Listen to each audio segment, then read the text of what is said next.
저희 상황 새로 일주하다 아티스트 토크 첫 번째 주인공인 박예란 작가님과 이제 박윤주 미술 사업자님께서 오늘 정말 깊은 이야기를 나눠주실 예정이니 좀 즐거운 대화를 들으시면서 오늘 좋은 시간 가지면 좋을 것 같습니다. 그러면 금일의 주인공인 두 분께 박수 부탁드리겠습니다.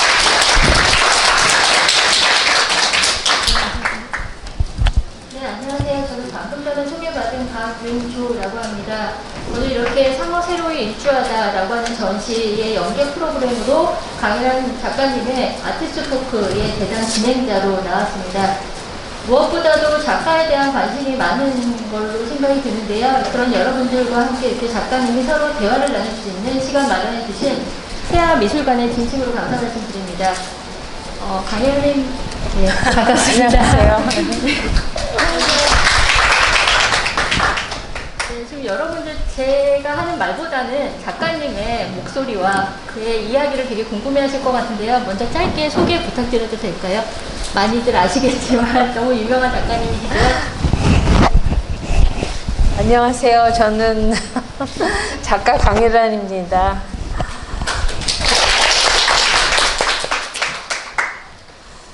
작가를 86년에 개인전을 시작을 해서 지금까지 40년 안 됐죠? 그 정도로 이제 작업을 하고 있는데, 이제 일관된 주제를 가지고 이제 작품의 주제에는 일관성이 있지만 그래도 재료라든지 이제 그 시기별로 조금씩 이제 다르게 진행을 해오고 있는데, 최근 들어서 한 2015년부터는 이제 여성 문제를 다루는 그런 작가로, 그렇다고 해서 뭐 급진저 페미니스트는 아니고요. 그냥 책을 통해서 많은 사람들이 공감하고 그 제 작업을 통해서 이러한 문제가 있구나, 우리 사회가 변화돼야 되겠구나, 또 작가로서는 또 그것을 이제 관객들한테 일깨워 주면서 점점 변해가는 지금 사회를 보면서 굉장히 흐뭇하기도 합니다. 그래서 이제 앞으로 제가 어떤 작업으로 나아갈지는 저도 아직은 잘 모르겠지만 열심히 해보도록 하겠습니다. 감사합니다. 네, 감사합니다.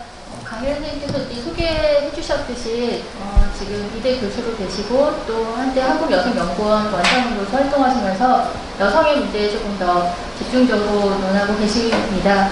그 외에도 뭐 성남미술전이라든가 많은 수상들을 통해서 작업에 있어서 훌륭한 성과들을 이루어 오셨고요. 그래서 여러분들 오늘 좀 전에 도슨트의 설명을 통해서 작가님의 전시를 보셨으면 느꼈겠지만, 앞서 말씀하신 것과 마찬가지로 그 여성에 대해서 말씀을 하시고 있다는 거 강하게 느끼셨을 것 같습니다. 그래서 저도 이번 아티스트 토크는 지금 여러분 보시는 것처럼 여성으로서 여성에 대해 말하기라고 하는 주제로 포커스를 맞추려고 합니다. 그래서 얼핏 주제를 보면 페미니스트에 대한 논의로 보이실 것 같기는 한데요. 지금 작가님께서 말씀해 주신 것처럼 어떤 급진적 페미니스트로서의 어떤 작업이라기보다는 자발적으로 어떤 실천적 연대를 구축해온 여성들의 어떤 이야기, 그 속에서 그들이 어떻게 사회 속에서 작동해 왔는지에 대한 관심을 바탕으로 그런 사람들의 활동을 사람들에게 좀 널리 알리는 일종의 게이트키퍼로서의 역할을 수행해 오셨다고 생각을 하고 있습니다. 그래서 그런 내용들을 오늘 이제 좀 일부에서 좀 논할 것이고요. 그래서 선생님 작품에 있어서야 한 3, 40년간 일관되게 나타나고 있다라고 저는 생각을 하고 있습니다. 그 이유에 대해서 좀 이따 또 설명을 해드리겠습니다. 그래서 사실 본 프로그램에 대해서 이제 의뢰가 들어온 다음에 제가 굉장히 준비하면서 많은 고민들을 했었습니다. 일방적으로 아티스트 토크라고 하면 작가에 대한 작품 설명을 막 늘어놓는 거가 과연 맞을까라는 좀 고민을 했고요. 그 과정에서 강예란 작가님의 작품이 끊임없이 여성들의 역사나 삶에 대해서 이야기를 하고 있는 것처럼 이 동시대의 여성들과相互교류하면서 이야기를 나누는 시간이 더 유의미할 거라는 생각이 좀 들었습니다. 그리고 그런 과정들이 좀 중요하다고 생각한 것은 실제로 우리가 종종 굉장히 유명한 작가들일수록 그에 대한 내용들을 잘 모른다는 사실을 좀 깨닫게 되거든요. 그래서 오늘 자유롭게 작가님과 다양한 내용들을 이야기하시면서 여성들의 목소리 외에도 작가의 목소리를 좀 들어볼 수 있는 시간이 됐으면 좋겠습니다. 그래서 본 토크는 두 개의 그 프로그램으로 진행하려고 합니다. 조금 힘들어하실 분도 있겠지만 우선 이제 강일환 선생님 작업관에 대해서 간단하게 설명하는 일부가 있고요. 그 전에 강일환 작가에 접속하는 기회를 마련하려고 합니다. 그래서 일명 강일환 작가 미미크리 또는 강일환 작가 챌린지라고 하는 시간인데요. 여러분들이 저쪽 작품에서 보셨듯이 강일환 작가의 경우에는 많은 여성들의 이름을 호명해서 특별한 섹션을 만드는 그런 작업들을 해오시잖아요. 그래서 그런 일련의 작업 과정들을 여러분들도 동참하는 그런 시간입니다. 그래서 지금 세아미술관에서 여러분들에게 그 메모지 나눠드렸을 거예요. 보시나요? 네. 미술관에 대한 어떤 리플렛이라고 생각하셨겠지만 그 안에 보시면 저희 쪽지가 하나 들어가 있습니다. 그래서 이렇게 좋은 볼펜과 함께 세아미술관에서 마련해 주셨는데요. 거기에다가 여러분들께서 강일환 작가, 내가 강일환 작가라면, 그래서 강일환 작가 따라하기를 좀 해보셨으면 좋겠어요. 그래서 내 주변의 여성이라든가 내가 중요하게 생각하고 있는 여성, 아니면 역사 속에 사장되어 있지만 꼭 호명해야 할 중요한 여성들이 있다면 그 여성의 이름을 좀 적어봐 주시고요.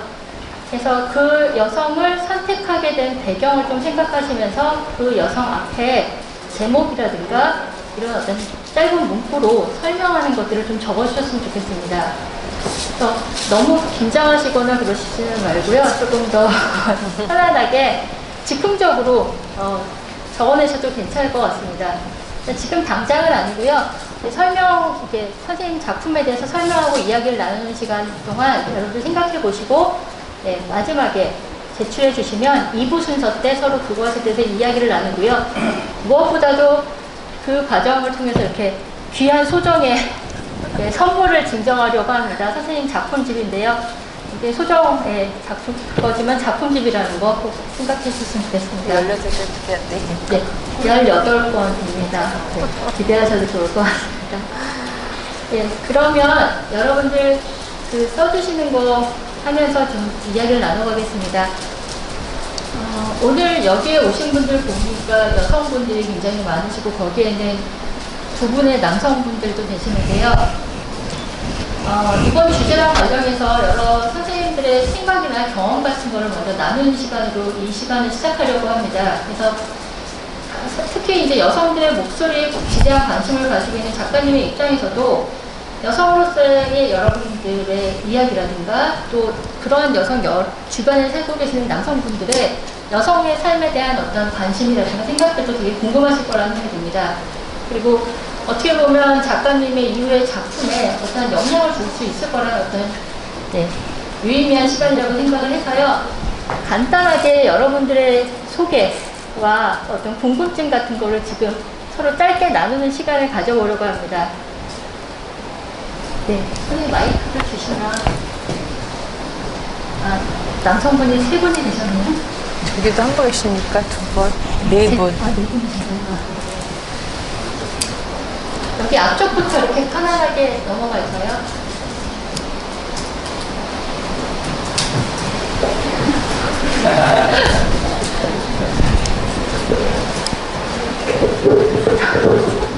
지금 코로나 시기라서 여러분들 미디어에서 일방적으로 정보를 송출하는 거에 지치셨잖아요. 그러니까 서로 편안하게 얘기 나누는 시간 나누면 좋을 것 같습니다.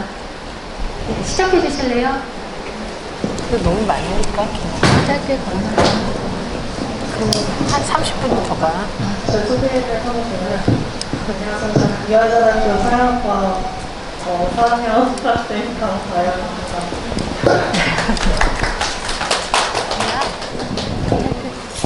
우리 학생 아닌 사람한테.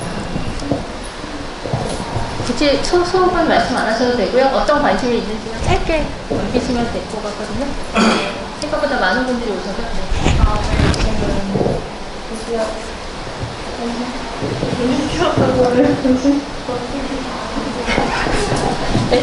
네, 감사합니다.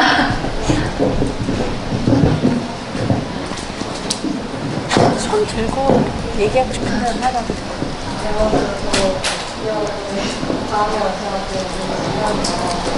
저는 작가를 하고 싶어서 작가 생활을 어떻게 이어갈 수 있는지에 대한 궁금증이 많아서 이 작가의 대화를 통해서 소설을 통해서 설명해 주셨습니다. 혹시 부담되신다면 손을 드시는 분들 위주로 할까요? 아, 네. 알겠습니다. 네. 안녕하세요. 저는 이화여자대학교 4학년 재학생 이한나라고 하고요. 저의 관심사는 제가 좋아하는 일도 하고 싶지만 무엇보다 사회에서 어떤 1인분을 할 수 있을까에 대한 고민이 지금 제일 많습니다. 감사합니다. 그다음 손 들어주실 분. 네, 이렇게 되면 아무도 손을 안 들어주시면 한국 문화가 좀 그렇죠? 남자분. 혹시 저 남자분들에게 부탁을 드려봐도 될까요? 미술 쪽에 안 계시는 분들도 좀 좋고요. 다양한 이야기들을 들을 수 있는 자리였으면 좋겠습니다. 네, 감사합니다.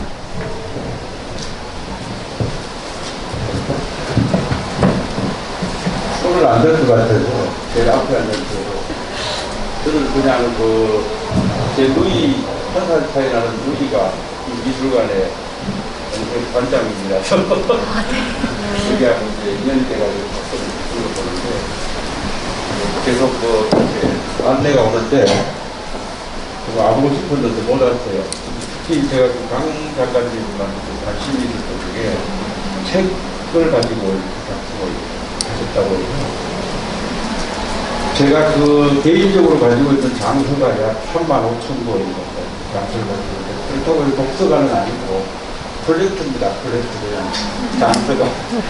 그래서 책을 가지고도 이렇게 작품을 할 수 있구나. 서로 해주신 분들이 다 보니까 한국 여성은 아무도 없더라고요. 그래서 왜 한국을 안 받았어요. 안 보여서 그게 영어만 눈에 보여서 그냥 한 분 한 분 좀 있다가 표를 해주신 분에 대한 소개를 좀 알려주시면 도움이 될 것 같아요. 고맙습니다. 영광입니다. 감사합니다. 혹시 연장자분들께 먼저 부탁을 드려도 될까요? 뭔가 여성으로서 살아온 삶의 그 층이 두꺼웠을 것 같은데요. 혹시 미술 쪽 안 계신 분들도 좋고요. 미술계에 발을 딛고 계신 분도 좋고요.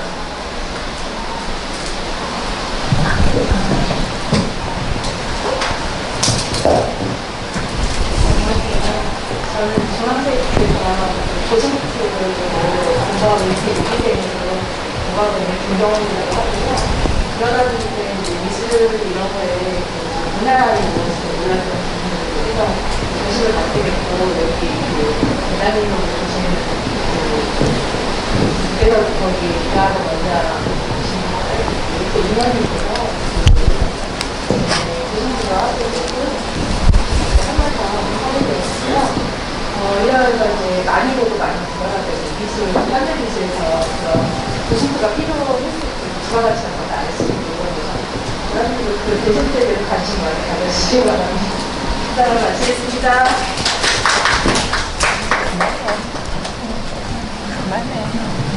네, 감사합니다. 생각보다 많은 분들이 와주셔서 다 이야기를 나누지 못하는 걸 좀 양해 부탁드리고요. 이를 바탕으로 저희 준비한 프로그램 진행하겠습니다. 지금 여성으로서 여성에 대한 말하기라고 하는 주제로 가져왔는데요. 그 세 항목으로 이렇게 좀 세 가지를 좀 뽑아봤습니다. 작가님의 작품에 있어서의 소재, 그리고 작가, 그리고 작품 이렇게 세 가지를 나눈 것인데요. 그 첫 번째가 바라의 주체로서의 여성들이라는 게 바로 이제 작품의 소재가 되겠죠. 그리고 게이트키퍼로서의 작가라고 하는 것은 강일한 작가가 스스로 그 동시대의 문화의 많은 산물들 중에서 어떤 것들을 취사 선택해서 작품화하는지에 대한 역할에 대한 이야기라고 할 수가 있겠습니다. 그리고 세 번째가 바로 작품에 대한 이야기인데요. 제가 이제 조금 공손하지 못하는 단어를 사용하고 있지만 발광하며 발화를 시도하는 사물, 그러니까 스스로 빛을 내면서 발화를 시도하는 능동적인 어떤 행위소로서 삶을 이 책을 설명하고자 합니다. 그래서 그의 작품에서의 책이라고 하는 것은 서점이나 박물관, 도서관에서 그냥 먼지 뽀얗게 쌓인 채로 그냥 책장을 장식하는 그런 것이 아니라 스스로 빛을 내고 스스로 목소리를 내고 활자를 드러냄으로써 사람들에게 접근하고자 하는 일종의 능동적인 행위소로 바라보고자 합니다. 그래서 이렇게 세 가지의 내용을 바탕으로 그녀의 작품에 있어서의 물질적인 관계망이 생성해 나가는 과정들에 대해서 좀 살펴보려고 하고요. 그 중간중간에 작가님에게 좀 질문을 통해서 그 심도 깊은 내용들을 나누고자 합니다. 네, 그 첫 번째가 바로 발화의 주체로서의 여성들입니다. 아까 작가님께서 자신의 소개를 하실 때 2015년부터 여성들의 목소리에 귀 기울이게 되셨다라고 말씀하셨는데요. 그의 대표적인 작품 중에 하나가 바로 위안부 할머니들에 대한 이 작품이라고 할 수가 있겠습니다. 바로 리보이스라고 하는 작품인데요. 작가님은 그동안 역사 속에서 자신의 목소리를 내지 못했었던 여성들에게 말할 수 있는 기회의 장을 마련해 오셨습니다. 여기에는 지금 위안부 할머니들, 여성들에 대한 작품이지만 그 외에도 아까 저쪽 선생님께서 못 보셨다고 했지만 나혜석이라든가 김미력이라든가 최승희, 윤심덕과 같은 일제 강점기 시대의 어떤 그 신여성이라든가 역사 속에서 사장되어 있는 여성 독립운동가들이라든가 다양한 그런 여성들의 목소리를 발굴해 오셨고요.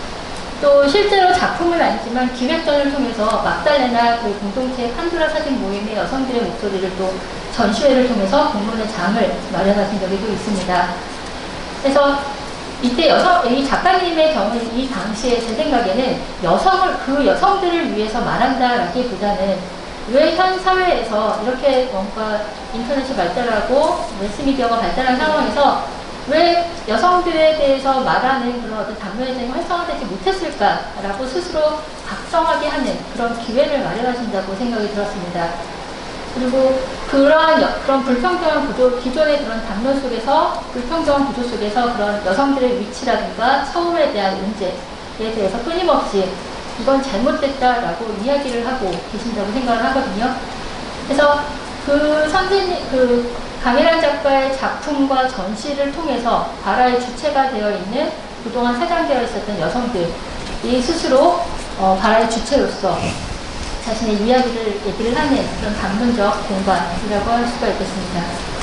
그래서 이 시점에서 좀 작가님께 좀 질문을 하고 싶은데요. 그런 여성들의 목소리에 좀 관심을 가지시고 이렇게 화려한 스스로 발광하고 발화하고자 하는 사물들을 통해서 전시를 하게 된 특별한 계기라든가 그런 것들이 있을까요? 되게 궁금하거든요. 제가 애초에 이제 작업을 시작했을 때는 약간 보따리라는 매개물을 통해서 저의 문제, 여성의 문제들을 이야기를 시작을 했었어요. 그러다가 이제 세월이 흘러서 이제 새로운 테크놀로지를 만나게 되고 인터랙티브 작품에도 이렇게 심취하게 되고 하면서 저의 정체성을 약간 잠시 내려놨던 적이 있었습니다. 그래서 이제 유명한 서양의 시인이라든지 극 작가들의 그 작품들을 시를 읽어주는 책이라든지 그런 식으로 이렇게 작업을 하다 보니까 2011년이 돼서 약간 이게 잘못됐구나. 제가 그동안 추구해왔던 그런 주제에서 조금 벗어나지 않았나, 너무 테크놀로지를 쫓아가지 않았나라는 그런 생각을 하게 됐고요. 마침 이제 2011년에 그 전통과 테크놀로지가 만나다라는 그 2대 박물관 주최 전시가 있었습니다. 그래서 이제 그때 제가 생각했던 것이 이제 조선시대의 여성들을 소환하는 거였었는데, 신사임당이라든지 헌안설원, 그 다음에 이제 기생, 임해창, 이제 그런 사람들의 시나 글들이 좋기 때문에 이제 그거를 인터랙티브 작품으로 구현을 했었어요. 그러면서 이제 제가 느꼈던 게 뭐였냐면, 특히 이제 헌안설원 같은 경우에는 굉장히 자유로운 그런 남성 위주의 그런 폐쇄적인 조선시대에 생각하는 게 완전히 달랐던 것 같아요. 그래서 자기를 신선으로 비유한다는 것은 말하자면 자기가 남성과 같은 격을 갖추는 그런 존재라는 것을 이제 말하는 거였었거든요. 그래서 그런 뭐 임해창도 신부는 기생이었지만 엄청난 시를 남기고 이제 지금까지도 영향을 주는 그런 작가였었고, 그래서 이제 그들의 글을 조금씩 읽기 시작을 했어요. 그러다 보니까 이게 여성 문제가 참, 그리고 역사가 재밌구나라는 생각을 다시금 하게 됐습니다. 그러다가 이제 제가 2014년에 이제 개인전을 통해서 당시에 그 위안부 문제가 급격히 대두되기 시작을 했어요. 그래서 뭐 나눔의 집이라든지 뭐 이제 여러 군데를 쫓아다니면서 위안부 할머니들을 만나기 시작을 했는데, 이미 그 전에 많은 분들이 뭐 미술 치료를 통해서 뭐 강덕경 할머니라든지 뭐 많은 분들을 이제 다 미술 치료를 통해서 그분들이 미술로 자기가 어떤 일을 겪었고 어떤 상황이었고를 모든 분들이 알게 됐었던 거죠. 그래서 김학순 할머니가 이제 94년에 처음으로 증언을 하게 되고, 그러면서 이제 이 세상에 그 위안부 문제가 알려지기 시작을 했는데, 당시에 이제 마침 배춘희 할머니가 돌아가셨어요. 근데 그 배춘희 할머니의 구슬픈 노래는 정말 지금도 잊을 수가 없는데, 이제 그분은 약간 연예인 기질이 있으셔서 노래도 하시고 춤도 추시고 그러면서 이제 자기의 회한이라고 할까 슬픔이라고 할까 그런 것들을 보여주는 분이셨는데, 이제 그 할머니의 장례를 쭉 쫓아다니면서 이제 영상을 찍었고 그 작품으로 개인전을 했어요.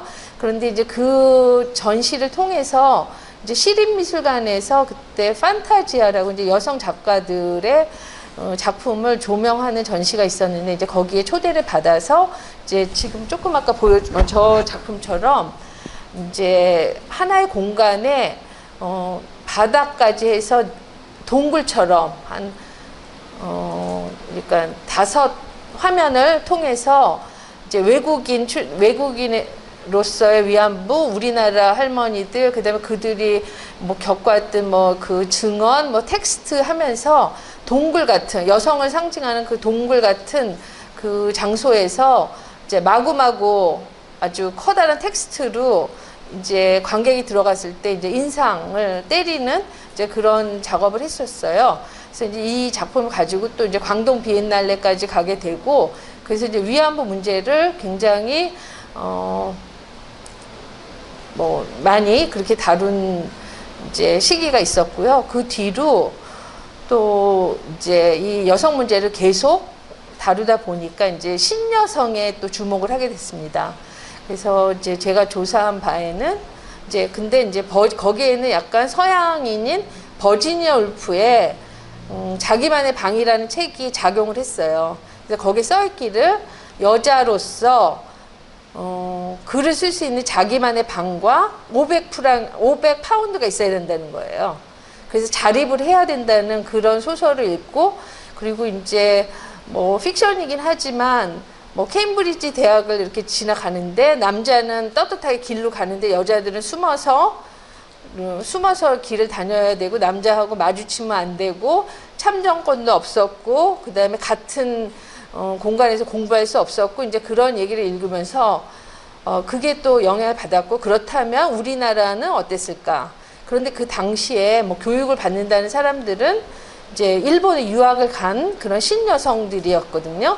그래서 이제 우리가 예술가로서도 잘 알고 있는 사람들을 이제 선별을 했는데, 이제 거기에 나혜석과 김일엽은 이제 아주 나혜석과 친한 친분이 있는 문인이었었어요. 그래서 이제 김일엽 스님, 근데 당시에는 이제 굉장히 엄청난 뭐 잡지를 발간하고 엄청난 일을 하면서 이제 그 신여성들이 생각하는 어떤 여성의 자유, 그리고 또 그 당시에는 아주 뭐 자유롭게 연애할 수 있는 그런 분위기였었고, 그리고 이제 최승희, 그 다음에 윤심덕, 그 다음에 그들은 자기가 스스로가 원해서 남들이 생각할 때는 되게 불우한 운명을 가졌다라고 생각할 수 있었지만, 제가 이렇게 쭉 공부를 한 바에 의하면 불행한 걸 같지는 않아요. 정말 그 당시에 그 배경과 틀리게 굉장히 자유분방한 생각을 할 수 있었고 또 그거를 실천에 옮겼고 제가 보통 사람이 아파서 죽을 수도 있지만 뭐 차 사고가 나서 죽을 수도 있겠죠. 근데 이제 그 나혜석이 불쌍하게 길에서 객사를 했다고 해서 꼭 불우한 운명을 했다고는 말할 수 없다는 생각이 들었습니다, 저는. 그래서 이제 그들이 생각했던 것들을 뒤쫓고 그들이 뭐 그림을 그렸던 거라든지 그 분의 화실을 상상을 하면서 이제 설치 작업을 통해서 그분들의 삶을 다시 한번 되새겨 봤고 또 거기에 이제 위안부 할머니들의 인생은 자의에 의해서가 아니라 타의에 의해서 그런 삶을 살았기 때문에 좀 약간 비교를 좀 해보고 싶었었어요. 남들이 얘기하는 소위 불우한 운명의 사람들이라고 하지만 이분들과 또 위안부 할머니들과는 정반대의 타의에 의한 그런 인생이었기 때문에 그런 거를 작품으로 좀 보여주고자 했고요. 그 뒤로 뭐 더 점점 이제 뭐 보구여관을 만든 그런 그 선교사, 외국인 선교사가 우리나라의 여성의 삶을 어떻게 개선시켰고 그들을 병으로부터 구했는지 최초의 여의사인 뭐 박에스터 그분의 인생이라든지 이제 그런 것들을 조금 이제 조명하기 시작했고 그리고 또 이제 말하자면 동서양을 드나들면서 이제 어떤 뭐 사회적인 뭐 페미니스트들을 글들을 조금 소개를 해본다든지 아니면 급진적 그 페미니스트들의 어떤 움직임을 조금 생각해 본다든지 그런 것들을 이제 제 작품에 담기 시작을 했고요. 아무튼 지금까지 계속 한 10여 년 정도 여성 관련된 작업을 해오고 있습니다. 자세한 답변 감사합니다. 선생님의 작업 1대1을 쭉 이렇게 파노라마처럼 그릴 수 있는 좋은 시간이었습니다. 말씀을 듣다 보니까 저도 약간 이상하게 생각을 하고 있는 지점이 있었구나라는 걸 발견하게 됐는데 나혜석에게 행정병자로 죽어서 굉장히 불안하다고 생각을 했거든요. 근데 그 누구보다도 자기가 하고 싶은 말을 마음껏 했다라는 건 얼마나 자유로웠을까, 그 해방의 느낌은 어땠을까 잠시 도출해서 아 그랬겠구나라는 생각도 들면서 좀 약간 감동이 왔습니다. 뭐 그러니까 꼭 편안하게 죽어야 행복한 삶을 살았다고 할 수는 없을 것 같아요. 내가 어떻게 죽을지 모르지만 내가 편안하게 살다가도 갑자기 뭐 건강을 잃어서 몸을 못 쓰게 된다든지 뭐 이렇게 TV를 보면 너무 막 그 정신보다도 몸을 못 쓰게 돼서 괴로운 사람들이 많잖아요. 그런 거 봤을 때는 어떠한 뭐 전반적인 시기를 본다기보다도 자기가 자조적으로 살아왔던 그 시기에 대해서 평한다 한다면 난 그분 되게 행복했던 사람이 아닌가라고 생각이 듭니다. 그리고 이제 김일엽 스님을 찾아서 수덕사도 또 쫓아갔어요. 그래서 이제 그분이 이제 문인의 길을 접고 스님으로 가면서 어떤 생을 살았는지 그런 것도 좀 봤고요. 하여튼 그 리서치를 하면서 그 역사를 알게 되는 게 너무 흥미롭고 재밌었습니다. 감사합니다. 답변을 들으면서 그 흥미로움이 좀 전해지는 것 같아서 굉장히 좋은 시간이었습니다. 그렇다면 지금 말씀 주신 것처럼 행복이라든가 불우에 대한 또 기준이 좀 다른 시점을 좀 제공해 주시는 것 같은데요. 한 학교의 그 교육자이자 선배 작가로서 동시대 젊은 여성들에게 지금 좋은 말씀을 해주신 것 같아요. 근데 거기에 좀 더 나아가서 그 젊은 동시대 여성들의 프로그램들을 끊임없이 개발하고 계시면서 여성들의 활동의 장을 좀 넓혀오고 실제로도 계시거든요. 그래서 그 이전의 신여성이라든가 독립운동가라든가 위안부 할머니라든가 그녀들의 삶을 들여다보시면서 혹시 젊은 이제 이 동시대 여성들에게 전달하고 싶으신 메시지가 또 특별히 있으실 것 같다는 생각이 들어서 여쭙고 싶습니다. 아까 한 가지 빼먹은 게 있는데 이제 19년이 3.1운동 100주년이잖아요. 그래서 이제 그때 여성사 전시관이라는 데가 있는데 거기에서 그 여성 독립운동가들을 발굴하는 작업을 했어요. 남성은 3.1운동 33인 해가지고 추대를 하고 여성은 뭐 없잖아요. 근데 우리가 뭐 알기로는 뭐 유관순 열사, 뭐 어윤이 뭐 그 정도지 잘 모른단 말이에요. 근데 이제 거기에 엄청난 양의 그 독립운동가들이 계셨거든요. 그래서 이제 거기서 굳이 33인을 좀 이제 뽑아서 그래서 이제 책으로 만든 전시를 했었어요. 그런데 어쨌든 제가 이제 젊은 여러분들한테 하고자 하는 거는 뭔가 막 크게 이렇게 싸워서 투쟁해서 뭐 어짜 그런 게 아니라 스스로가 어떤 개혁적인 정신을 갖는 그런 사람이 돼야지 되는 것 같아요. 어떤 얘기를 막 하다가 이거는 너무나 남성 위주의 생각이었어. 그러니까 남자들하고 싸우자는 게 아니거든요. 그러니까 싸우자는 게 아니라 동등한 위치에 가야 되는 게 맞고, 그런데 많은 이제까지 교육에 의해서 그냥 부모님한테도 뭐 여자애들은 9시 전에 집에 들어와야 돼. 뭐 남자는 밤새도록 놀아도 되고 여자는 9시면 집에 들어와야 되고, 그런 것도 그 어머니도 그 교육을 하는 어머니도 또 자기도 그 어머니한테 교육을 받고 그렇게 이제 거슬러 올라가잖아요. 그러다 보니까 좀 자주적인 생각을 갖고 그 다음에 진취적으로 자기의 행복을 위해서 스스로 움직이는 사람이 되라라는 메시지를 좀 주고 싶어요. 그래서 그게 작업에 어떤 뭐 예술하는 사람이면 작업에 반영이 됐으면 좋겠고, 글을 쓰는 분들은 또 글을 그렇게 써주셨으면 좋겠고, 그래서 앞으로 점점 당장은 바뀌지 않겠지만 그래도 점점 그래도 많이 왔거든요. 지금 목소리를 내지 못했던 부분을 목소리를 내게 되고 그래도 많이 바뀌었는데 아직까지는 정말 역부족이라고 생각합니다. 그래서 여성으로서의 자주적인 삶을 살아야 된다는 것도, 남성분들은 많이 도와주시고 양보해 주시고 그래서 막 요새 좀 문제들이 많기는 한 것 같아요. 그래서 그 문제들을 따지자면 지금 끝도 한도 없으니까 제 작품 얘기를 그냥 마무리 짓겠습니다. 네, 감사합니다. 지금 말씀 듣다 보니까 그 통금 시간에 딱 꽂혔는데요. 제가 지금 40대인데 제가 어릴 때 통금 시간이 엄했거든요. 일몰과 함께 귀가였거든요. 정말 불합리한 거잖아요. 근데 저희 친정 오빠 둘은 그 당시 나이트 문화를 즐기던 세대였거든요. 굉장히 그 불합리했는데 그때 왜 상벌하지 않았을까라는 좀 반성을 하게 되었습니다. 네, 감사합니다. 네, 그래서 선생님 작품에 보시는 것처럼 이런 일련의 흐름을 통해서 여성들의 다양한 목소리들을 발굴해 오셨고, 그 작품이랑 전시 속에서 나라의 주체가 될 수 있는 담론적 장을 마련해 오셨습니다. 그래서 이런 과정 속에서 이 작가는 그 취사 선택하는 과정에서 어떠한 역할을 했을까라는 좀 생각을 하게 되었습니다. 그래서 사실 어떻게 보면 선생님 작가님의 작품에서 봤을 때 새로운 것은 없잖아요. 기존에 다 있는 문화적 산물에서 취사 선택하신 거잖아요. 그러니까 그러한 지점들이 마치 한 출판사의 편집자처럼 게이트키퍼로서의 역할이라는 생각이 좀 들었습니다.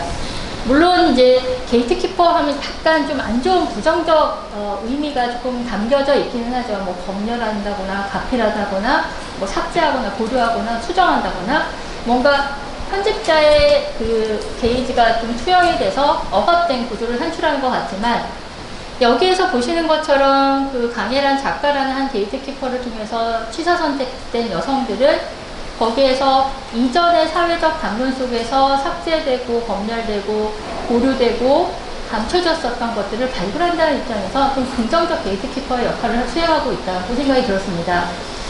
그래서 어떻게 보면 출판자의 편집자 역할 같지만 요즘에 게이트키퍼라는 의미가 조금 바뀌었다는 얘기를 들었어요, 최근에. 그러니까 여러분들 왜 소비의 패턴들, 그러니까 굉장히 소비할 것들이 많아진 상황에서 소비의 패턴들을 취사 선택할 수 있는 역할들을 하는 사람들도 게이트키퍼라고 하는 긍정적 의미도 있다라고 하더라고요. 그래서 어쨌든 검열자라는 이미지보다는 새로운 어떤 담론들을 이끌어낸 터미네이터다라고 생각을 하게 되었습니다. 그래서 그녀의 작품에서 보이는 이러한 자료들을 보면서 지금 여기 예시로 든 거는 우리나라의 어떤 신여성들이라든가 동료노동투사라든가 이런 여성들이지만 전시장에서 아까 보셨던 것처럼 다소 어려운 이론서들도 많이 접하시게 돼요. 근데 또 강일한 작가의 특별한 점이라고 생각하는 거는 그런 책들을 앞에서 우리가 주눅들지 않게 한다라는 생각이 좀 들었습니다. 여러분들 작품 보시면서 내가 이 이론을 몰라서 주눅이 드시나요? 저는 그렇게 생각이 안 들거든요. 물론 이게 빛이라는 굉장히 화려한 원색적 빛이라는 어떤 시각적 효과 때문에 그런지는 잘 모르겠는데 오히려 그런 우리의 무심함이라든가 무지함에 대해서 질책하는 것이 아니라 이거 뭘까? 이거 한번 읽어볼까? 알아볼까? 라고 하는 어떤 통로 역할을 한다라는 생각이 듭니다. 그러니까 단순히 내가 이렇게 예쁜 작업을 했어. 지난한 과정을 통해서 힘든 작업의 과정들을 보여주겠어가 아니라 그걸 감상하는 관람자들에게 또 다른 어떤 소스를 전해주고 생활 이후로까지 적용할 수 있는 그런 기회들을 마련해준다는 점에서 굉장히 중요한 역할이라고 생각을 했고 그래서 이렇게 게이트키퍼로서의 작가라는 것을 준비하게 되었습니다. 그래서 뭔가 담론이라든가 이야기를 끌어가는 어떤 수문장으로서의 역할을 좀 중요하다고 생각을 하는데요. 그래서 여러분들 보시는 것처럼 근현대 역사 속의 여성들의 사료를 바탕으로 해서 이제 기억에 사라져간 여성들의 목소리 그리고 그들의 시 공간을 복원해 주면서 아까 뭐 나해석에 대한 해석이 조금 다르긴 하셨지만 나해석을 제대로 인정받지 못했었던 현실에 대해서 지금은 제대로 인정해주는 이러한 특별한 시공간을 복원하고 있다라고 생각을 했고요. 그녀들의 삶을 하나하나의 책으로 이렇게 구현해서 전기처럼 시각적으로 구현해서 나름의 어떤 시각적 소통체계로 재편했을 뿐만 아니라 저거를 지금 보시는 것처럼 특별한 책장을 제작을 하시잖아요. 그래서 하나의 역사를 만들어 놓은 것처럼 책장을 매개로 새로운 섹션, 역사의 어떤 새로운 섹션을 개설하고 있다라고 좀 보았습니다. 그래서 요즘처럼 이렇게 정보가 과부하 상태인 이 시점에서 이렇게 게이트키퍼로서 여성의 삶을 되돌아볼 수 있는 정제된 나름의 담론들을 제시한다라는 점. 그래서 이 부분에서 좀 다시 한번 작가님에게 질문을 드리고 싶은데요. 기존의 문화적 대상들을 취사 선택하셔서 작품화하셔서 뭔가 담론의 장을 관람자들에게도 넘기시는 그런 어떤 역동적인 관계들을 좀 볼 수가 있는데요. 그러니까 일단 뭐 포스트 프로덕션이라고 해서 그러니까 여러분들 이제 관계미학에서 니콜라스 브리오라는 사람 많이 이제 알려졌잖아요. 그 사람의 이제 후속책인데 포스트 프로덕션이라는 개념을 통해서 기존의 동시대의 어떤 전략으로서 설명을 하고 있습니다. 그러니까 이미 있는 것들, 그러니까 어떤 의미로 생각하시면 되면은 차용, 전용 이런 거 생각하시면 될 것 같아요. 그거와는 조금 다른 지점들이 있습니다. 그래서 기존의 문화적 산물들을 편집하고 재구성하는 역동적인 역할, 포스트 프로덕션의 의미로 볼 수가 있는데요. 강일한 작가님의 작품도 약간 그런 맥락에서 볼 수 있다는 생각이 들었습니다. 그래서 기존의 발화의 주체가 되는 여성들을 취사 선택해서 픽하는 그 과정들, 사실 여기서 더 긴밀한 내용들을 좀 질문하고 싶었는데 아까 아주 자세하게 말씀을 해주셔서 그래서 좀 질문을 조금 바꿔서 그런 소스들을 선택하실 때 선생님만의 어떤 그런 관점이라는 게 있을까요? 편집자로서? 그러니까 이게 아까 설명해 주셨던 거는 이러한 과정들을 통해서 이게 계기가 돼서 그 다음으로 연결되는 이런 일련의 수순들을 보여주셨는데 그 중에서도 왜 그녀였는지 그런 관점들이 어느 지점에서 작동을 했는지 좀 궁금합니다. 그거는 조금 몇 가지 이유가 있는데 하나는 이제 전시하고 연계돼서 그 전시 기획자가 이제 전시 제목하고 개념을 주잖아요. 그럼 그거에 맞춰서 이제 리서치를 하게 되고 그 리서치를 통해서 얻은 정보를 가지고 이제 제가 스스로가 생각을 하는 거죠. 그래서 이런 사람들을 선별을 해야 되겠다라고 생각을 하고 만드는 경우가 있고 또 그렇지 않고 전시하고 관계없이 이제 관심사가 있는 분야를 이제 찾는 거죠. 어쨌든 다음 작업을 위해서 계속 리서치를 해나가고. 근데 이제 만약 여성 문제라고 한다면 제가 또 잠시 여성연구원, 한국여성연구원에 있으면서 여기 와 계신데 우리 양혜원 박사님 계시거든요. 그래서 연구원이신데 저 선생님한테도 많이 도움을 받았어요. 제가 여성학자가 아니다 보니까 이제 어떠한 책들을 읽어야 되고 어떤 내용을 했고 그분들이 어떤 발언을 했고 잘 모르잖아요. 아주 좀 약하게 알 수밖에 없었기 때문에 이제 많이 이제 리서치하는 걸 도와주셨고 저를 많이 공부를 시켜주셨죠. 그래서 이제 조력자가 계셨다는 말씀 드리고 싶고요.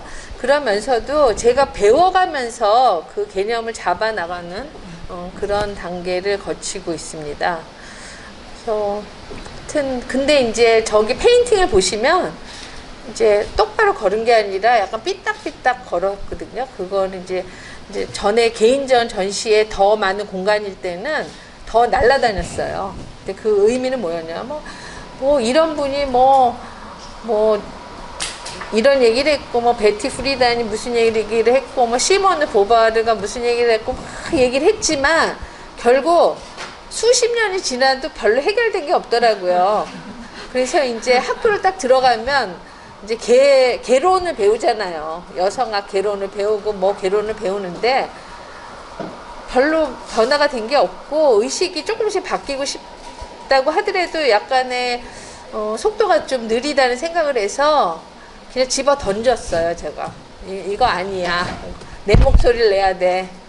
뭐 아무리 여성학자들이 떠들어도 별 소용이 없더라라는 약간의 행패 부리기 아티스트로서 뭐 제가 하고 싶은 거 해야 되니까 그냥 행패 부렸다고 이거 아니야 라고 좀 그런 의미로 집어 던지는 그런 제스처를 보여준 거였거든요. 그래서 작업을 한다는 거는 그런 게 참 재밌는 것 같아요.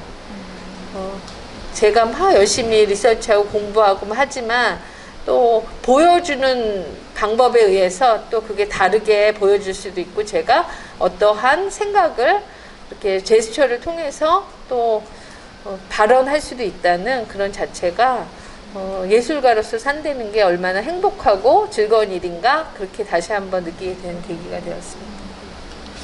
지금 방금 답변 중에서 굉장히 중요한 지점을 말씀을 해주셨는데 여러분들 이제 한 작가의 작품을 보면 온전히 한 작가 그만의 어떤 오리지널리티라든가 그런 천재성에 의해서 산출된 결과물이라고 생각을 하시잖아요. 근데 그거는 굉장히 모더니즘 역사 속에서 각색된 것이라는 거죠. 사실 작가라고 하는 것이 사람이잖아요. 사람이기 때문에 이 사회 속에서의 관계에서 완전히 홀로 독립할 수 없는 존재고 사회 속에서 끊임없는 그런 어떤 반응 속에서 자신의 생각을 변화시키고 그걸 작품화하는데 사실 모더니즘 역사 속에서는 그걸 다 삭제해오는 역사였잖아요. 그래서 홀로 그 사람이 돌출되는 어떤 천재성의 의미를 부여해서 그나마 그의 어떤 환경에 대한 영향을 주는 건 뭐 아버지가 미술을 했었대 뭐 이런 식의 국외 혈통에 그것도 모계도 아니고 국외 혈통이 그런 식으로 각색해왔는데 지금 강일원 작가님이 말씀하신 그 부분 그러니까 자신이 뭔가를 공부하면서 작업을 해가는 데 있어서 주변인들의 도움을 받으면서 거기에서 자신의 인식을 확장시켜 나가고 스스로 배워가는 과정들을 작품화했다는 점이 굉장히 중요한 것 같아요. 그러니까 많은 작가들의 경우에 스스로 자신이 내가 똑똑해서 이런 작품을 내가 세계 최초로 했어를 강조하시는 분들이 생각보다 많거든요. 최근에 이제 지대한 역사 속에 그러니까 긴 시간 동안 자신의 작업을 홀로 해오신 남성 작가 거장이 되고 계신 그런 분들도 끊임없이 내 작품이 세계 최초야를 주장하시는 분들이 계세요. 근데 세계 최초가 뭐 그렇게 중요하냐는 생각이 좀 들거든요. 그리고 그가 그렇게 작업을 하기 위해서는 진짜 좀 약간 페미니스트들의 입장에서 좀 불편하시겠지만 자신의 부인이 일평생 대부분 또 그런 분들 옆에 계시는 분들은 또 미술을 하셨던 부인들이 좀 많이 계세요. 외국에도 그렇고 잭슨 폴록도 그랬잖아요. 크리스나. 그러니까 그런 식으로 미술을 하는 여성들이 부인이 돼서 자신의 작업을 조금 놓고 남편의 작업을 도우는 서포터 역할을 많이 받았거든요. 근데 그거는 왜 인정을 안 하냐고요. 뭐 그것뿐만 아니라 자신이 뭐 서울대 출신이면 서울대 동료들과의 어떤 작업의 피드백도 있을 것이고 굉장히 다양한 상호작용 속에서 작품을 산출했을 텐데 마치 자기가 홀로 독야청청한 것처럼 그렇게 얘기하는 부분들은 굳이 이제는 그러지 않아도 될 거라는 생각이 들고 실제로 작품이라고 하는 게 심도 깊게 전개되기 위해서는 말씀하신 것처럼 주변의 영향을 끊임없이 주고받는 스스로의 어떤 부족함이라든가 스스로 더 깊이 나아갈 부분들에 대해서 인식하고 그걸 작품을 구현하는 게 굉장히 중요하다는 생각이 들었습니다. 그래서 특히 여기 미술을 안 하시는 분들도 많이 계신 것 같지만 미술을 하시는 입장에서는 그런 거에 대해서 좀 자유롭게 작업을 하시는 것도 굉장히 좋은 지점인 것 같습니다. 좋은 답변 주셔서 감사합니다. 네. 그래서 어쨌든 이렇게 선생님 작품에서 게이트키퍼로서의 어떤 역할을 많이 보여주시는데요. 사실 젊은 작가들의 경우에는 이런 사회 현상 속에서 끊임없이 이렇게 민감하게 반응을 하고 있지만 최근에 작가들의 경우에는 약간 회피하고자 하는, 그래서 이미지들을 굉장히 빠르게 그려내는 현상이라든가 이런 것에 대해서 사실 저희 이제 한 40대, 50대 되시는 미술 이론하시는 선생님들은 항상 이렇게 만나면 그 얘기를 해요. 요즘 젊은 작가들은 왜 이렇게 빠르게 약간 우리 기준에서, 우리 올드한 기준에서는 미완성 같은 작품을 하지? 라는 이런 얘기를 많이 얘기하거든요. 그래서 각자의 해석을 내놓는데 답은 없어요. 그래서 그러한 지점들에서 그녀들이 스스로 게이트키퍼로서 삶을 바라보는 거는 과연 무슨 지점일까라는 좀 궁금증이 일게 돼요. 선생님도 혹시 그런 쪽에 생각이 있으셨는지, 아니면 지금 미술하시는 분들이 많이 계시다면 그런 얘기들을 조금 나눠봤으면 또 좋겠거든요.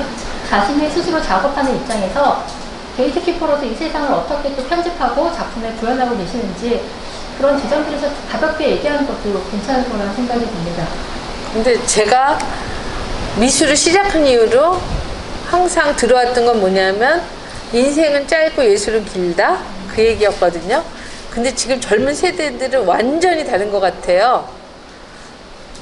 인생은 길고 예술은 한탕이다. 그렇게 생각을 하는 젊은 친구들이 많은 것 같아요. 근데 들어보면 또 일리가 있어요. 내가 어떻게 될지도 모르는데 일단 그게 그러니까 차곡차곡 쌓아서 어느 날 약간 예를 들자면 뭐 루이즈 부르조아나 아니면 쿠사마 야요이 그런 사람들 지금 뭐 한 분은 돌아가셨지만 또 한 분은 지금 정신병원에 살고 계시고 되게 세계적인 여성 작가이긴 한데 그들이 시작했던 거는 되게 늦잖아요. 그러니까 쿠사마 요이가 아무리 일본을 대표하는 작가라고 하더라도 굉장히 나이가 많아서 베니스 비엔날레를 갔어요. 그 다음에 루이스 부르조아 70살에 시작했다고 보면 되겠죠. 그러고 이제 30년을 영예롭게 살다가 100살에 이제 돌아가셨고, 그렇게 해서 옛날 사람들 다 수순을 밟아서 점점 무명에서 유명인이 되면서 열심히 해서 이렇게 착착 올라간다 생각했는데 지금은 시대가 그런 세상이 아닌 것 같아요. 그래서 자기 시대에 맞게 잘 스스로가 자기 길을 개척하는 게 맞지 않나? 그러니까 저는 젊은 친구들한테 그거 아니야, 이렇게 해야 돼라고 얘기하고 싶지는 않고 그들만의 또 리그가 있으니까 존중합니다. 여기서 꼰대 같은 질문이었다는 생각이 든대요. 아이는 척을 했네요. 근데 굉장히 감각적인 것 같아요. 그래서 그러니까 누가 보더라도 뭐 끝난 것 같지 않은데 끝냈다 그러고 또 그거에 열광하는 사람들도 많이 있고 또 젊은 사람들이 좋아하는 뭐 경향이 있는데 또 뭐 예술은 어쨌든 1등, 2등, 3등을 줄을 세울 수 있는 게 아니잖아요.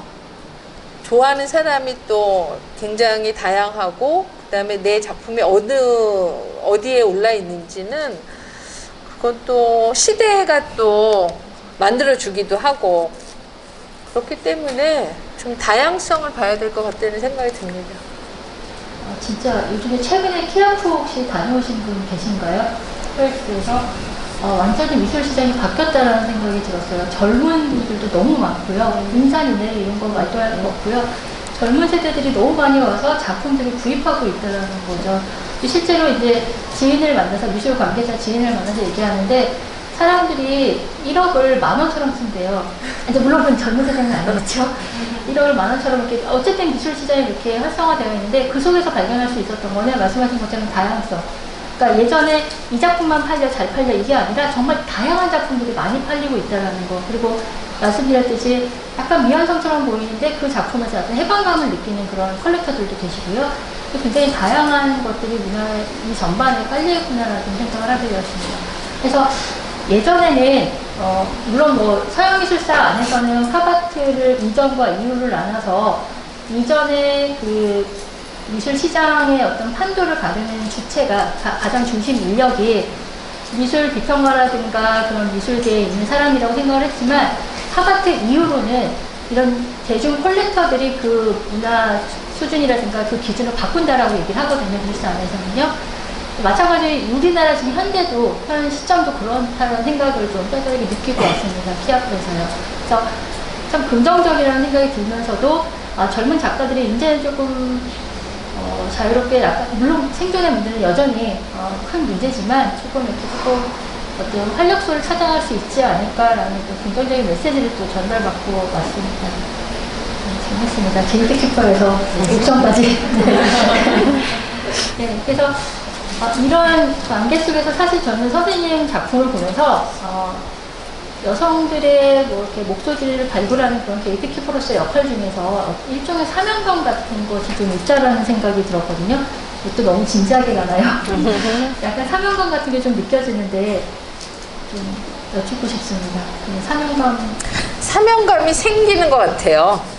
그러니까 이제 그 뭐 보구여관 관계자라든지 아니면 뭐 여성 독립운동가라든지 그렇게 저한테 어떻게 주어졌던 찬스인 거죠. 그냥 그런 전시에 초대받지 않았다면 제가 다른 생각하고 있을 수도 있을 것 같아요. 그런데 이제 운명적으로 그 전시에 초대를 받았고 나는 뭔가 답을 내놔야 되고 그러다 보니 리서치를 하게 되고 공부를 하게 되니까 재밌고 거기에 뭐 너무 막 얘기를 해주면 이런 사람들은 이런 삶을 살았고 저런 사람은 저렇게 살았고 막 얘기를 해주면 우리 학생들도 되게 재밌어 해요.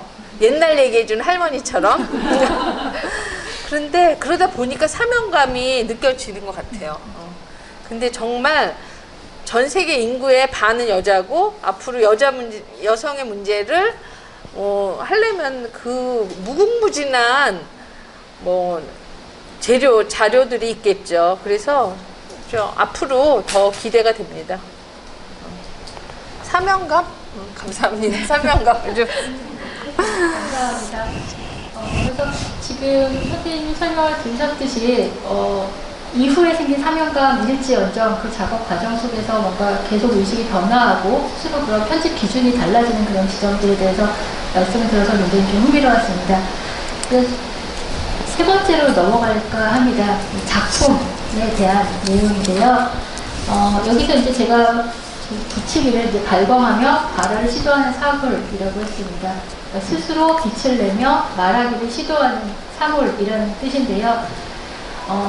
이 제목을 잡게 된 이유는 선생님 작가님의 이 프로그램을 준비하면서 여러 그 인터뷰들을 리서치하는 과정에서 흥미로운 부분을 좀 발견을 했습니다.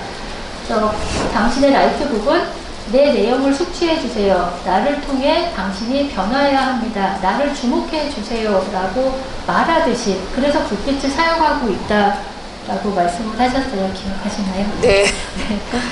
그 부분이 굉장히 좀 흥미롭게 다가왔습니다. 강일한 작가에게 있어서 책이라고 하는 것은 하나의 대상이 아니구나. 그러니까 여기서 대상이라고 하는 것은 주체와 거리를 둔 하나의 죽은 사물로 바라보고 있는 것이 아니라 뭔가 대화를 하고 있는 하나의 그런 능동적인 어떤 주체를 보고 있는 그런 생각이 좀 들었습니다. 그래서 아까 제가 초반에 잠깐 말씀드린 것처럼 그녀에게 있어서 책이라고 하는 것은 선생님 옆에 계시는데 그녀라고 하기 좋은데 강일한 작가에게 있어서 책이라고 하는 것은 도서관이나 뭐 교보문고 같은 데서 먼지가 뽀얗게 쌓인 그런 상태가 아니구나. 이렇게 발광하는 이유가 있구나 라는 생각을 좀 하게 됐습니다. 그래서 남들의 기준에 의해서 특정한 섹션에서 그의 목소리를 잃어가는 그런 죽은 사물이 아니라 끊임없이 빛을 내면서 나 여기 있어. 나 좀 바라보라고. 지금 여기 보시는 것도 그런 비판인데요. 목이 자꾸 말라서 화질 상태는 안 좋은데 책장 속에서 몇 번만 발광을 하고 있고 굉장히 부드러지게 나 여기 있어라고 손짓을 하고 있는 듯한 그런 느낌이었습니다. 그래서 기존의 담론이라든가 역사라든가 사회 체계 속에서 굳어진 틀에 좀 벗어나는 그런 목소리를 내고 있다라는 생각이 좀 들었고, 거기에서 사물들이 굉장히 능동적인 어떤 행위소라고 생각을 하게 되었습니다. 그래서 강연한 작가님의 작품 속에서요, 그 책이라고 하는 것은 인간은 아니잖아요. 그러니까 비인간이라고 할 수가 있는데, 그런 한 작가로서의 한 인간과 사물이라고 하는 그 비인간 사이 속에서 끊임없이 역행되는 관계 속에서 뭔가 산물들을 만들어내고 있다라는 좀 생각이 들었고, 그의 작품과 전시는 그에 대한 기록이라는 또 생각이 들었습니다. 특히 이번 전시에 아까 보신 것처럼 도나 헤어웨이의 아까 산업문들이 좀 나오고 있는데요. 그 작품이 사실은 이제 아까 작가님이 슬쩍 가셔서 터치를 하셨다고 그러는데요. 책을 위에를 딱 만지면 산업문이 나오는 거예요. 만지지 않으면 그 산업문이 화면에 뜨지 않아요. 굉장히 역동적인 거죠. 그러니까 책을 그냥 눈으로 읽는다라고 생각하면 이게 거리가 생기는 거예요. 그래서 물론 저희도 책을 들고 보시겠지만 눈을 통해서 일정 거리를 두고 내가 주체가 되고 책은 대상이 되는 상황인데, 이건 만져야 되는 거예요. 만져야지 책이 말하기 시작하는 거예요. 자신의 내용들을 얘기하기 시작하는 지점이어서 그 지점이 굉장히 흥미롭다라는 좀 생각이 들었습니다. 이런 방식이 예전에도 2002년에도 이런 식으로 또 하셨더라고요. 저는 실제로 이 작품을 보지 못했었는데 저렇게 실제로 손으로 넘길 수 있는 그런 인터랙티브한 작품도 하셨다고 하는 네. 근데 이거를 하게 된 거는 조금 히스토리가 있어요. 뭐냐 하면, 이제 제가, 테크놀로지에 이제 빛나는 책은 어느 정도 완성이 됐는데, 그 다음에 인터랙티브를 생각을 못 했을 때, 그때 이제 카이스트의 교수님으로 계셨던 원광영 교수님이라는 분이 계세요. 근데 2000년도에 우리나라의 첫 번째 미디어 비엔날레, 지금 시립미술관에서 얼마 전에 했던 미디어 비엔날레 첫 번째 트라이앵글 프로젝트라는 게 있었어요. 근데 그게 예술가와 그 다음에 평론가와 그 다음에 기술인 세 명이, 테크니션과 이제 아티스트와 크리틱이 셋이 모여서 이 전시를 만들어 나가는 과정이었는데, 끊임없이 아티스트는 내가 주인이야, 테크니션 당신은 나를 보조해야 돼 라고 생각하는데, 테크니션은 내가 없으면 네가 되겠니? 내가 도와줘야지 너가 되니까 나도 3분의 1의 지분이 있어. 또 크리틱은 크리틱대로 이제 이 전시를 이어간다거나 이제 그 중요한 컨셉이 있어야 되니 나는 우두머리야 라고 하면서 막 싸우다가 좀 결렬이 된 경우가 있었거든요. 근데 그 원광영 교수님이라는 분이 미술을 모르는 분이에요. 그런데 너무 재밌는 거예요, 그 지점이. 그래서 전 세계를 돌면서 미술관을 다 보고 오신 거예요. 그러니까 너무 똑똑하신 분이니까 자기네가 어떻게 해줘야 된다는 거를 알아버린 거예요. 그래서 10년 후에는 전시를 엮었는데 뭐냐면 아티스트를 선정을 하고 그 다음에 테크니션이 될 수 있는 각 대학의 공대 교수님을 지정을 해갖고 매칭을 시킨 거예요. 그래서 강혜라는 서강대, 잊어버렸다 이름 이 무슨 교수님하고 이렇게 해라. 그러니까 이제 그분이 저한테 당신 어떤 작품 만들고 싶으냐. 그래서 나는 이거를 이렇게 책을 넘기면은 영상이 좀 달라지는, 영상이 생기는 그런 것 좀 했으면 좋겠어요. 그랬더니 너무 쉽다는 거예요. 나는 너무 어려운데. 그래서 이제 카메라를 여기서 달아서, 근데 여기에 한 페이지에는 이제 근데 제일 쉬운 게 도형이니까 도형으로 해봅시다 그러더라고요. 제가 뭐 이제 그 개념이 있는 책들을 하는 건 좀 어려웠고, 도형이 있는데 무슨 여러 가지 도형이 있었어요. 근데 이제 도형을 한 페이지마다 다 인쇄를 하고 여기는 빈 칸으로 두는 거죠. 그러면 카메라가 도형을 찍어서 그걸 컴퓨터로 이제 전송을 하면 거기에 준비된 1번이라는 도형이 나오면 그거가 이제 해라라고 명령이 떨어지게 되면 여기에 그 도형을 이용해서 만든 애니메이션 영상이 이렇게 옮겨지는 그런 거를 했었어요. 그러니까 이제 당시에는 뭐 그런 아이디어가 있어도 내가 이렇게 영상을 좀 만들고 싶어도 어려운 거지. 편집하기도 어렵고 그게 인터랙티브로 건대는 게 보통 일이 아니었으니까. 지금은 뭐 아두이노다 뭐다 해서 되게 학생들도 쉽게 접근하지만 당시에는 너무 어려운 일이었고, 좀 시나리오가 있는데 조금 틀리게 돼도 뭐 테크니션 필을 뭐 어마어마하게 달라든지 이제 그런 게 있어서 보통 아티스트들은 할 수가 없는 거예요. 근데 이제 그 교수님이 그렇게 매칭을 해주고 기술적인 지원을 다 해주니까 너무 재밌는 거죠. 그래서 그 선생님 때문에 저도 인터랙티브 작품을 시작하게 됐거든요. 그리고 그 뒤에는 이제 테크니션들, 다른 분들도 만나게 되고, 또 이것도 마찬가지예요. 제가 생각했던 거는, 아까 사물이라고 했지만, 사물이라고 생각을 했지만, 사물이지만, 여기에 이게 생각하는 사물이 되고 싶은 거지, 나는. 근데 여기에 줄이 둘 달렸으면은 되겠나 싶은 생각인 거죠. 그래서, 이 충전식으로 여기다가 충전을 이제 꼽아서 한 8시간 충전을 하면 한 10시간 정도 가거든요. 근데 충전을 하면 스스로가 빛을 발하면서 자기 존재감을 드러낼 수 있지만, 여기에 전기가 꼽혀 있어서 줄이 있으면 조력자 있는 거잖아요. 그러니까 그건 아닌 거예요. 그래서 이 줄을 뗄 때까지도 되게 시간이 많이 걸렸고, 지금 저기 아까 보셨던 사진들도 줄을 다 지워서 그렇지 줄이 다 있어요. 그래서 이거를 줄을 떼는데 배터리로 얘를 옮기게 되는데 시간이 한 5년 정도 걸렸는데, 이제 앞으로는 이게 햇볕에 가거나 그러면은 태양광으로 충전이 되는 걸로 바꿔야 되겠죠.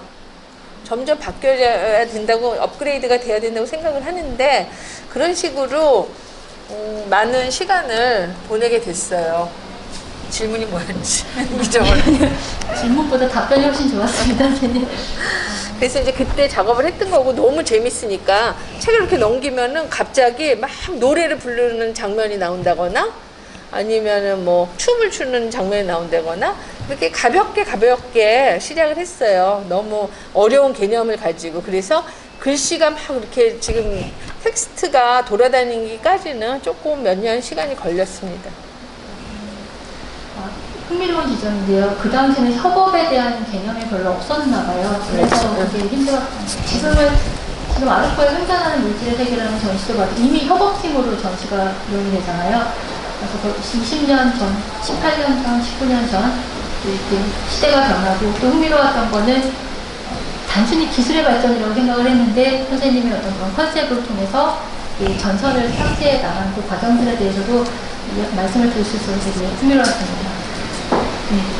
그래서 제가 이제 이 작품을 사물이라고 하는 것은 약간 폄하하는 약간 그런 의미라기보다는, 이 사물 자체가 기존에는 뭔가 인간의 주체에 의해서 작동된 수동적인 존재라는 의미가 강했지만, 최근에는 나름의 이제 신유물론적인 입장 안에서 이제 도나 헤러웨이도 사실 그런 맥락에서 좀 상통하거든요.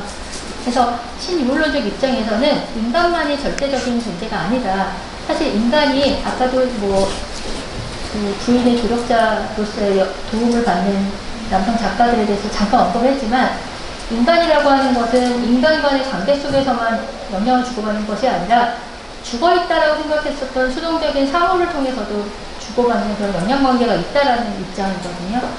그게 이제 페미니즘적인 입장이나 생태주의적인 입장에서는 굉장히 많이 논의되고 있는 지점들이고, 그래서 다양한 그런 협업관계를 보여주는 전시들을 통해서 스테이시 알레이모라든가 이런 사람들을 통해서 그런 내용들이 좀 전개되고 있는 부분이에요. 그래서 그런 것에 좀 힌트를 얻어서 사물이라고 하는 것을 좀 다르게 봐야 된다는 관점에서, 또 그리고 관련 작가님의 작품에서는 그 사물이 실제로 발광한다는 거에서 굉장히 또 그런 역동적인, 능동적인 그런 어떤 역할이 굉장히 시각적으로 잘 구현되고 있다는 점에서 사물이라고 칭했습니다. 네, 그런 설명이었습니다. 네, 그래서 지금 이 작품에서처럼 말씀하신 것처럼 협업 관계를 통해서, 아니면 기술의 발전을 통해서, 그리고 거기에 자신의 작품의 컨셉을 통해서 사물이 끊임없이 발전되어가는 과정, 그리고 그 사물이 책으로서 운동적으로 자신의 목소리를 내고 사람들의 인식 변화에 어떤 주도적인 역할을 한다는 질문을 좀 바라봤는데요. 근데 사실 이렇게 책의 능동성이라고 하는 입장에서 봤을 때 예, 여기 지금 이건 앞에서 보여드렸던 도판을 다시 가져왔는데요. 그 이유는 바로 이겁니다. 여기 이 도판을 좀 보시면 지금 흥미로운 지점인데요. 책을 눈으로만 보는 것이 아니라 그 책을 통해서 그 책 안에 있는 아까 버지니아 울퍼도 말씀하셨던 특정 지역의 시대의 공간에 우리가 들어가서 거기에 심취돼서 내용을 듣고 인식이 변화하잖아요. 그런 것들을 이렇게 시각적으로 구현하고 있다는 생각이 좀 들었습니다. 그래서 환경과 인간이라고 하는 것은 여기는 책을 매개로 하고 있지만 환경과 인간이라고 하는 것이 분리가 불가능하다는 어떤 현 시대의 어떤 그런 어떤 깨우침 같은 것들이 이미 그 작품에서 드러나고 있다라고 하는 지점들을 좀 발견하게 되었습니다. 특히나 이런 시각 자료들을 통해서. 그래서 인간의 막 몸을 침투하면서 물질이 어떤 능동적인 어떤 역할들을 보여주는 듯한 그런 이미지로 제가 좀 가지고 왔습니다. 그래서 그의 작품에서의 책이라고 하는 사물을 이렇게 능동적인 행위로서 작용을 하는구나. 네, 제가 저의 의견을 말씀드리기 위해서 좀 다시 한번 도판을 보여드렸고요. 그래서 이 지점에서 제가 좀 주목하고 싶은 거는 여러분들 여기 지금 왼쪽에 보시는 게 강일환 작가님의 초기 작품입니다. 보신 것처럼 1998년도 작품인데요.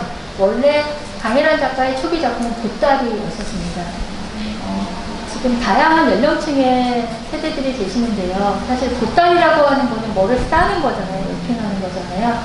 근데 그거 말면은 없는 시절에는 가방이 없어서 그쵸, 책보따리. 책보따리였었잖아요. 시골에서 학교 갈 때는 전부 가방이 없이 책보따리를 여기다 이렇게 쪄매고 그러고 뛰어가고 뭐 그랬죠. 강호동 뛰어다니는 그런 모습을 상상하게 될 것 같은데요. 그래서 그 보따리라고 하는 게 굉장히 흥미로운 지점이었어요. 사실 요즘에는 사실 그 강일환 작가님의 디지털북, 라이팅북이 굉장히 대표작으로 있기 때문에 그 전에 작품에 대해서 잘 모르실 것 같아서 가져왔는데 그 강일환 작가의 작품에 있어서 일관되게 의식이라든가 생각이라든가 그것의 보고로서의 책이라든가 이런 것들이 끊임없이 40년 가까이 이어져 오고 있다는 그 지점입니다.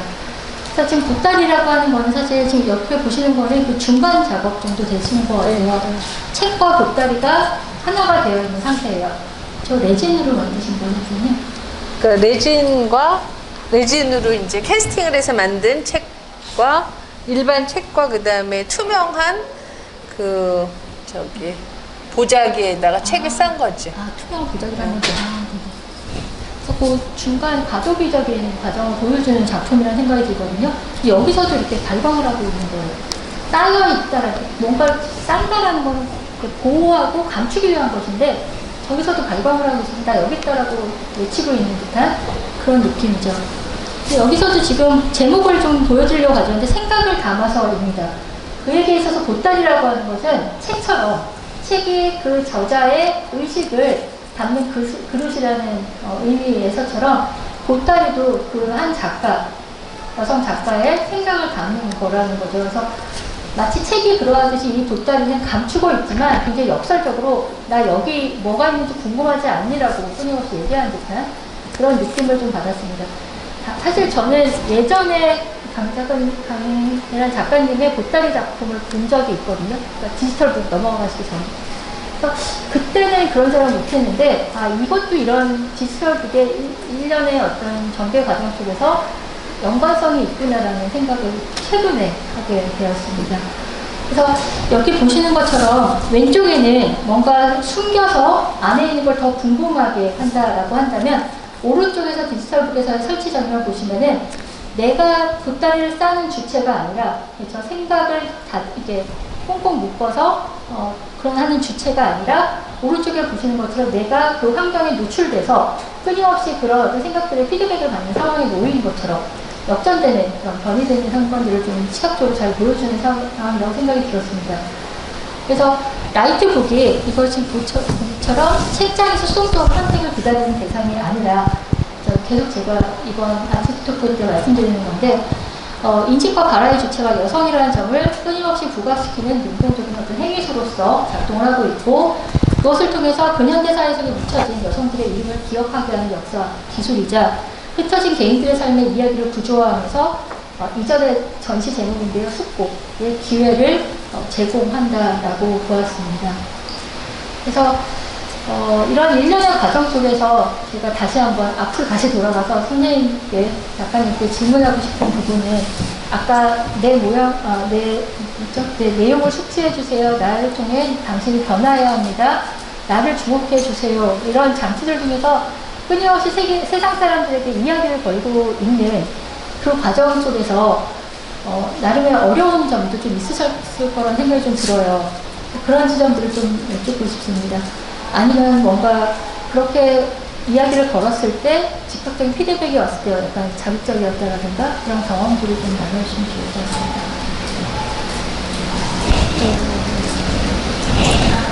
작가가 작품을 만드는 건 항상 어려운 일인 것 같아요. 만들어 놓고도 이게 나도 만족해야 되겠지만 누군가 봤을 때 그것을 어떻게 평가해 줄 것인가도 되게 고민스럽긴 하죠. 그런데 이제 제가 어려웠던 건 뭐냐면 이제 처음에는 너무 재밌으니까 어떤 개념을 생각한다기보다는 그냥 전 세계에 있는 내가 지금부터 죽을 때까지 또 생기고 또 생기고 그럴 책들을 다 저 라이팅부로 바꿔야지 라는 무모한 생각도 했죠. 그랬을 때 이제 딱 어려운 점 뭐였냐면 뭐 그렇게 생각 없이 책만 만드느냐라는 피드백이었어요. 그러니까 네 책을 만들어야지 왜 남의 책을 갖다가 그렇게 빛을 나게 하느냐 라는 게 제일 어려웠었거든요. 근데 이제 그러면서 시간이 들면서 이제 굉장히 숙고하게 되고 또 리서치를 하고 공부를 하면서 그 나만의 어떤 표현을 해내는 그런 작업의 어떤 개념들을 잡아가면서 그게 많이 해소가 된 것 같아요. 근데 이제 특히 이제 아티스트북, 누군가의 책, 아티스트북 같은 것들을 일반 독자들 되게 좋아하거든요. 그래서 이렇게 만들어서 사고 싶다는 사람도 있고 뭐 그렇게 전시를 하기도 하는데 그 점이 남들이 좋다고 해서 제가 계속 만들어야 되는 건 아니잖아요. 내가 만들어야 되는 이유가 있어야 되고 그거 개념을 맞춰서 해야 되기 때문에 그런 거를 조율하는 게 조금 힘들지 않나 그렇게 생각을 했고, 그리고 내가 엄청 좋아하고 영향을 받고 그 작가의 생각을 뭐 이해하고 받아들이는 입장에서 그 작품을 만들었긴 했지만 그걸 도대체 A, B, C, D, 이 작가들을 왜 하나의 공간에 몰아넣느냐? 네가 좋다고 해서 이게 맞느냐라는 비난을 받았을 때 저한테 엄청난 고민이 되기도 했지만 또 그 뚫고 나가는 원동력이 되기도 했던 것 같아요. 그래서 이제 또 여성에 관련된 책을 만들면서 또 그게 해소가 되기도 했고 그렇게 해서 지금까지 진행하고 있습니다. 대답이 됐는지 모르겠네. 아티스트도 아니면 들어볼 수 없는 대답인 것 같아요. 감사합니다. 많이 힘드시죠, 선생님들? 네. 잠시 저희 쉬고 들어갈까 합니다. 한 3분 정도 쉬고요. 여러분들 제출해주신 이 내용으로 말씀 가볍게 나누면서 상품 증정식을 갖겠습니다. 2분은 짧고 굵게 가겠습니다. 지금 많은 분들이 제출해 주셨는데요. 네, 이렇게 멋진 필치로 귀한 글 적어주신 분들 너무 감사합니다. 이거 꼭 보여드리고 싶었어서 주최 측의 농간이 좀 너무 있습니다. 감사합니다. 다양한 말씀들 또 추천하시는 인물들 올려주셨는데요. 김양년 추천해주신 분에 대해서 괜찮겠다라고 또 작가님이 생각 주셨고요. 다양한 것들 중에서 하나 흥미로운 질문을 좀 발견했는데 수능날의 질문들을 하셨던 분이신데요. 어떤 분이실까요? 김기자 택자 네, 안녕하세요. 혹시 미술을 하시는 문혜연입니다. 네. 질문이 좀 신선해서 좀 읽겠습니다. 작가님의 미공개 작품 중에서 아껴두었던 인물이 있다면 한 명만 소개해 주세요. 저도 너무 궁금해서. 네. 모르겠어요. 그러니까 뭐 좀 그런 신여성도 있고 뭐 위안부 할머니들 책도 다 만들었고 유명한 아티스트도 만들었고 다 많이 만들었어요. 뭐 빠진 부분이 되게 많겠죠. 근데 미공개라고 한다면 하나가 이제 아주 제가 사이즈가 책이 좀 큰 책 위주로 했고 얘가 제일 작거든요.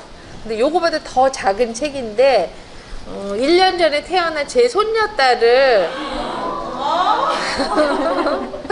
로 책을 만들었어요. 그 아이의 100일 기념 사진을 가지고 만들었는데 저는 이제 그 아이가 어떻게 자라서 어떤 사람이 될까 굉장히 흥미롭게 기대를 하고 있어요. 이 아이가 할머니를 닮아서 미술을 할까? 아니면은 어떤 세상에 어떠한 영향력을 끼치는 그러한 여성으로 성장할까? 막 그런 것도 되게 기대를 하면서 제 손녀딸을 이제 1살, 2살, 3살 해서 제가 작업을 할 수 있는 나이까지 매년 하나씩 만들 생각이에요. 그래서 미공개라고 하면 제 손녀딸. 굉장한 컬렉션이 될 것 같아요. 저는 부럽습니다. 근데 이제 그 아이가 이름이 조이예요. 조이. 그래서 이제 조이의 콜렉션이라고 해서 그 아이가 1살인데 저를 닮아서 너무 책을 좋아하는 거예요. 그래서 100일도 안 된 애가 책을 읽고 있어요. 그러니까 자기 아빠의 이제 농간이라고 생각을 하긴 하지만 그래서 이제 걔가 읽는다기보다는 보는 책을 한 15권 정도 만들었어요. 애기 책을. 그래서 그거를 조이스 콜렉션이라고 명명을 하고 이제 뉴욕에 가지고 갔는데 어떤 그 기획자 분이 그 작품을 빌려달라는 거예요. 그러니까 자기가 전시를 통해서 그 작품을 좀 보여주고 싶다고. 그래서 제목을 이제 조이니까 조이스 콜렉션 해가지고 붙였고 이제 걔 얼굴이 박힌 거는 이제 줄 수가 없는 거니까 그거는 잘 보관 중인데 이제 한 20년 후에 20권으로 아마 공개가 될지 싶습니다. 저희의 앞날을. 근데 옛날에는 제가 처음에 이제 학교에서 학생들 가르치기 시작했을 때 그 어딘가 전시장에 제자들이 졸업을 하고 결혼을 해서 이제 아기가 있는데 선생님 전시를 한다니까 오고 싶은데 그 애를 어떻게 하겠어요? 데리고 와야지. 그러면 막 아기가 울잖아요. 그러면 약간 안 됐기도 했지만 어떻게 보면 이 아기 엄마가 나는 아기 키우는 것보다 조금 작품을 하는 게 좋겠다 싶었는데 아기를 열심히 키우고 있었어요. 근데 그때만 해도 이제 제가 젊어가지고 너 아기만 보지 말고 네 작업을 좀 해. 그렇게 아기만 끌고 데리고 다니지 말고 이제 그렇게 조언을 했는데 그게 이제 세월이 흐르면서 완전히 달라졌어요. 그래서 이제 그 아까 얘기했나? 옛날에 남성적인 시각에서는 훌륭한 여성 작가가 되려면 나쁜 엄마, 나쁜 딸, 첫째, 나쁜 딸, 나쁜 부인, 나쁜 엄마, 기본이 그렇게 돼야 아티스트로서 성공할 수 있다는 게 한 20년 전 생각이었었거든요.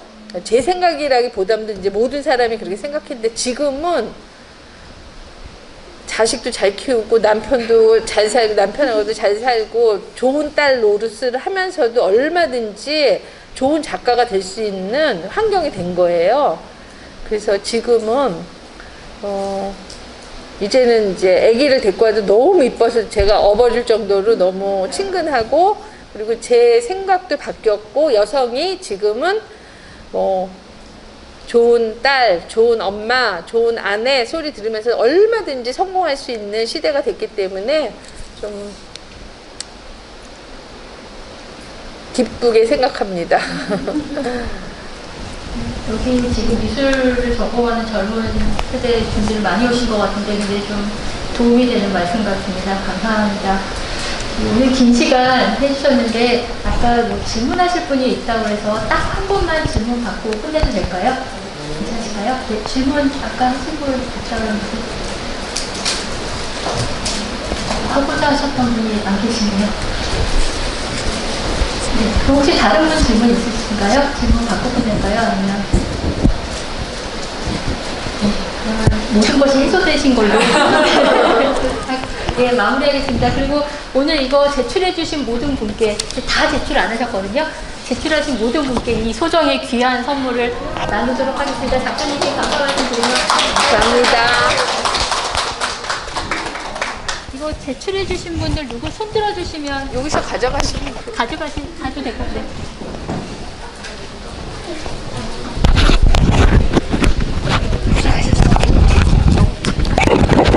네, 감사합니다.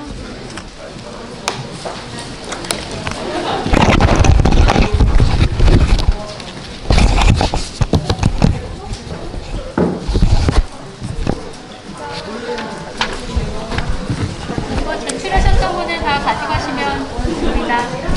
혹시 더 원하시는 분 드릴까요? 뭐, 이거 책 원하시는 분? 혹시 뭐 제출 못하셨지만 갖고 싶으신 분 사심을 드러내셔도 됩니다.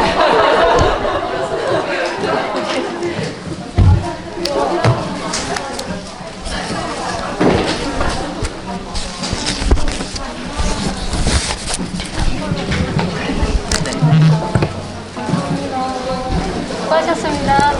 네, 금일 저희 토크 들어주신 여러분께 너무 감사드리고요. 네. 혹시 실례가 안 된다면 자리에 누워졌던 PC 중에 저희 설문지에서 진료가 있습니다. 선생님 성함이 어떻게 되세요? 저희가 또 추후에 기획하는 경 프로그램에 큰 도움이 될 예정이니 작성해 주시고 저희 나가시면서 인포데스크 직원분에게 주시면은 감사하겠습니다.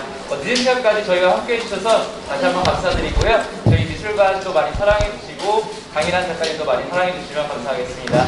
감사합니다.